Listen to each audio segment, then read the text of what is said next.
Hi, I'm Fred Williams, a linebacker for UNCP football team, and you're watching the Black and Gold Report on WFXB.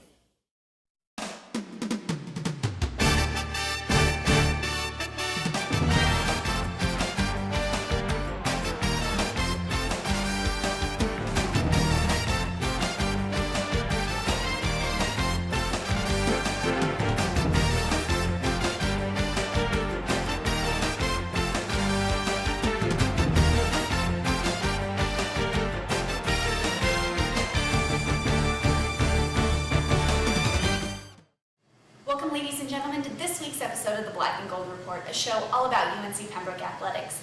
I'm Jenna Davison, Assistant Director for Athletic Media Relations, and on today's show we'll be discussing preseason activities with head women's soccer coach Lars Anderson, and on the second half of the show we'll be talking to head men's soccer coach Phil Heinzen and head cross-country coach Gary Aycock. But first, here's my interview with Coach Anderson. Coach, can we just start off by highlighting some of the accomplishments from last season?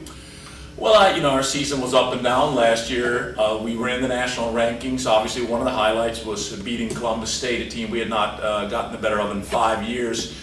We beat them 1-0 in overtime at their place. I think we were 23 in the national rankings at the time. They were 11.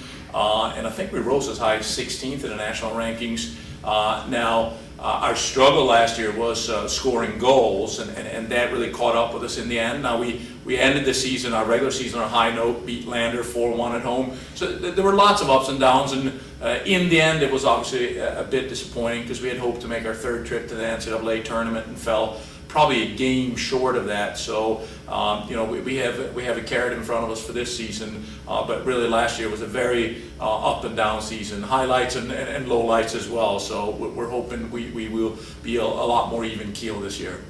Well, leadership is key to having a strong team. In terms of leaders, who do you have that's coming back that will step up and be a leader, or who that is new, do you think will come up and show some leadership abilities? Well, our captains are all three seniors. It's Rebecca Womack, who obviously is coming back after a redshirt season. She was receiving a medical redshirt because of her torn ACL.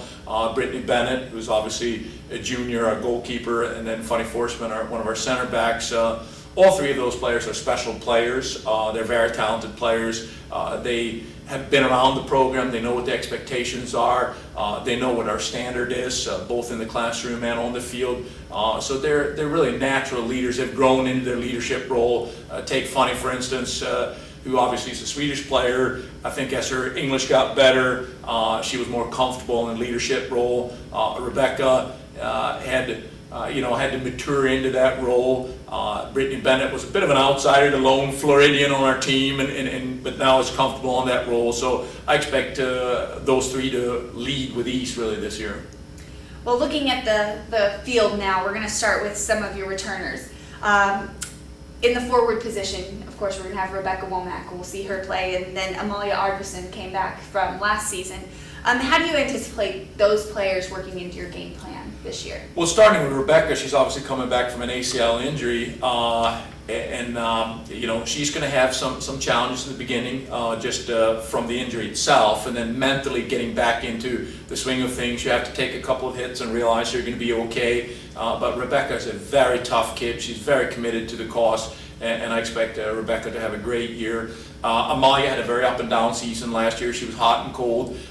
She was in her first season. She was in a new environment, on a new team, in a new country. But I think she is going to be outstanding. She showed flashes of the Lander game being a perfect example where she had a hat trick. She has the potential to be a very, very good player. So I expect big things from both of those young ladies. Well, switching over now into the midfield, you have Andrea Colin, Frankie Bursack, and a slew of others returning. Can you talk about what you're expecting from those athletes? Well, I think, we have Andrea coming back, obviously, as a center midfielder. Michelle coming back as a center midfielder. We've added a couple of Julia Nitorp from Sweden, Sherry Guest, and a transfer from St. Leo. We really have a lot of Ashley Anktil, who's in her senior year, Frankie Bursack. We have a slew of players. Cassie DeCayroy's played in the midfield, Alicia Gustafson. We probably have more midfielders than we've ever had before. And the advantage we have this year is that we play 3 preseason scrimmages. So we will have 3 times 90 minutes to figure out who needs to be in those slots. But it's great to have depth in the midfield, something that we didn't necessarily have last year. Well, looking defensively now, you have Fonnie Forsman and Brittany Bennett. You've already talked about those girls, but 2 of your most decorated athletes, both academically and athletically. How is the backfield an important part of your game plan, and how does their performance impact that game plan?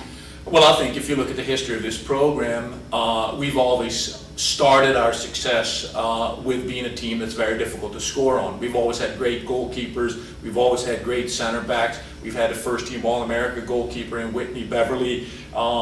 I think that any soccer team starts with a great goalkeeper, and you have to have a center back that understands the game, that's a leader, that can organize the defense, and we're very fortunate to have 2 of the best in the league, 2 of the best in the region, 2 of the best in the nation, if you ask me. And I think we're going to be a difficult team to score goals on. We always are, because we have good goalkeeping, we're organized in the back.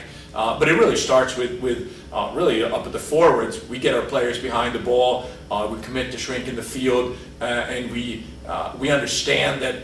Excuse me. The best offense is a talented defense, and a defense that works hard. So we start by winning the ball back, and then we go in transition. But certainly those 2 players are key to what we do defensively. When we return, we'll continue with my interview with Coach Anderson, so stay tuned.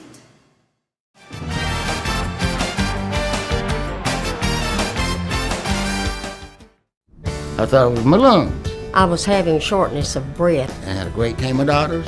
Dr. Lowry, wonderful doctor. The only one, really, who has ever had my heart in his hand. I don't think you got any better treatment in Duke than you got him. I felt very safe. I mean, I feel good.